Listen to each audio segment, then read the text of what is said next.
नमस्कार दोस्तों, मैं स्वागत करती हूँ आप सभी का मेरे चैनल महिमा भक्ति ब्लॉग में। तो कैसे हैं आप सब, ये बताने के लिए कमेंट बॉक्स में जय श्री हरि विष्णु जरूर लिखिएगा। तो चलिए दोस्तों, आज के इस वीडियो में मैं आप सबको वैकुंठ चतुर्दशी की कथा सुनाने जा रही हूँ।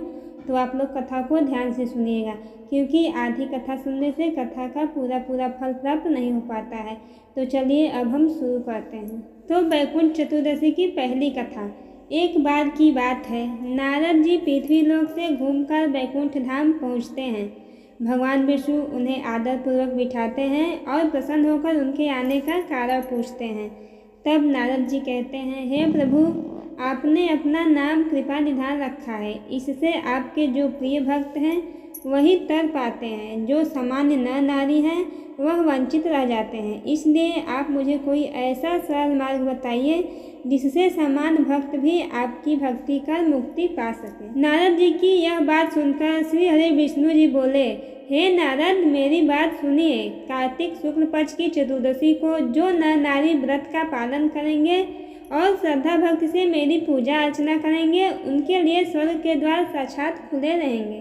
और इसके बाद विष्णु जी जय विजय को बुलाते हैं और उन्हें कार्तिक चतुर्दशी को स्वर्ग के द्वार खुला रखने का आदेश देते हैं। भगवान विष्णु कहते हैं कि इस दिन जो भी भक्त मेरा थोड़ा सा भी नाम लेकर पूजन करेगा वह वैकुंठ धाम को प्राप्त होगा। एक बार भगवान विष्णु देवाधिदेव महादेव का पूजन करने के लिए काशी आए। वहाँ मणिकर्णिका घाट पर स्नान करके उन्होंने 1000 स्वर्ण कमल पुष्पों से भगवान विश्वनाथ के पूजन का संकल्प किया। अभिषेक के बाद जब वे पूजन करने लगे तो शिव जी ने उनकी भक्ति की परीक्षा के उद्देश्य से एक कमल पुष्प कम कर दिया। भगवान श्री हरि को पूजन की पूर्ति के लिए 1000 कमल पुष्प चढ़ाने थे। एक पुष्प की कमी देखकर उन्होंने सोचा, मेरी आंखें भी तो कमल के ही समान हैं, मुझे कमल नयन और पुंडरीकाक्ष कहा जाता है। यह विचार कर भगवान विष्णु अपनी कमल नयन आँख भगवान शिव को चढ़ा दिए। विष्णु जी की इस भक्ति से प्रसन्न होकर महादेव प्रकट हुए और बोले, हे विष्णु, तुम्हारे समान संसार में दूसरा कोई मेरा भक्त नहीं है।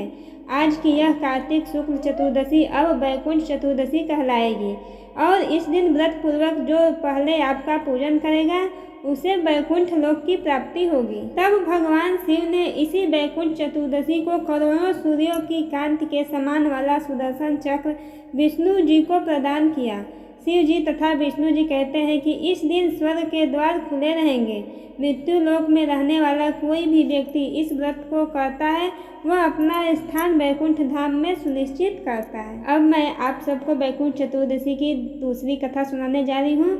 तो इससे पहले यदि आपने हमारे चैनल को सब्सक्राइब नहीं किया होगा तो प्लीज़ सब्सक्राइब कर लीजिएगा और बेल आइकन को प्रेस कर दीजिएगा, जिससे कि मेरे आने वाले हर वीडियो का नोटिफिकेशन आप सभी के पास सबसे पहले पहुँचे। तो चलिए शुरू करते हैं। धनेश्वर नामक एक ब्राह्मण था जो बहुत बुरे काम करता था। उसके ऊपर कई पाप थे। एक दिन वो गोदावरी नदी में स्नान के लिए गया। उस दिन वैकुंठ चतुर्दशी थी। कई भक्तजन उस दिन पूजा अर्चना कर गोदावरी घाट पर आए थे। उस भीड़ में धनेश्वर भी उन सभी के साथ था। इस प्रकार उन श्रद्धालुओं के स्पर्श के कारण धनेश्वर को भी पुण्य मिला। जब उसकी मृत्यु हो गई तब उसे यमराज लेकर गए और नरक में भेज दिए।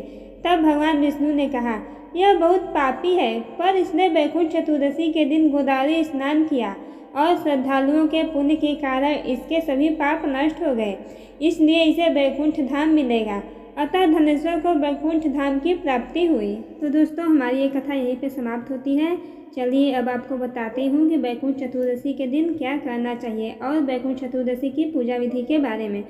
तो सुबह जल्दी उठकर स्नान करें, घर और पूजा मंदिर को अच्छी तरह से साफ कर लें। यह एकमात्र दिन है जब भगवान शिव तुलसी के पत्तों को स्वीकार करते हैं। साथ ही भगवान श्री हरि विष्णु की बेल के पत्तों और कमल के फूलों से पूजा की जाती है। तो चलिए अब आपको बताते हैं कि वैकुंठ चतुर्दशी के दिन कितने दीपक जलाए जाते हैं। तो इस दिन लोग 365 दिए जलाकर भगवान विष्णु की पूजा करते हैं। इसी दिन नदियों के किनारे या फिर मंदिर में दिए जलाने या फिर व्रत जप तप या दान करने से मनोकामनाएं पूरी होती हैं। वैकुंठ चतुर्दशी के दिन कम से कम 14 दीपदान करने का अलग ही महत्व है। जो व्यक्ति किन्हीं कारणवश साल भर पूजा पाठ से वंचित रह जाता है तो वह वैकुंठ चतुर्दशी के दिन गोधूली बेला पर अगर 365 दिए जलाता है तो वह साल भर के पूजा न करने के दोष से मुक्त हो जाता है। और दीपक शाम के समय में 5 बजे से 7 बजे तक जलाना शुभ माना जाता है।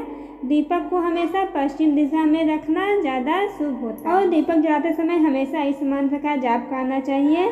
शुभम करोति कल्याणम आरोग्यम धन संपदाम शत्रु बुद्धि विनाशाय दीपम ज्योति नमोस्तुते। इस मंत्र का जाप हमेशा दीपक जलाते समय करना चाहिए। तो दोस्तों हमारी ये वीडियो यहीं पे समाप्त होती है। अगर आपको हमारी वीडियो अच्छी लगी तो एक लाइक जरूर कीजिएगा। जय श्री हरि विष्णु।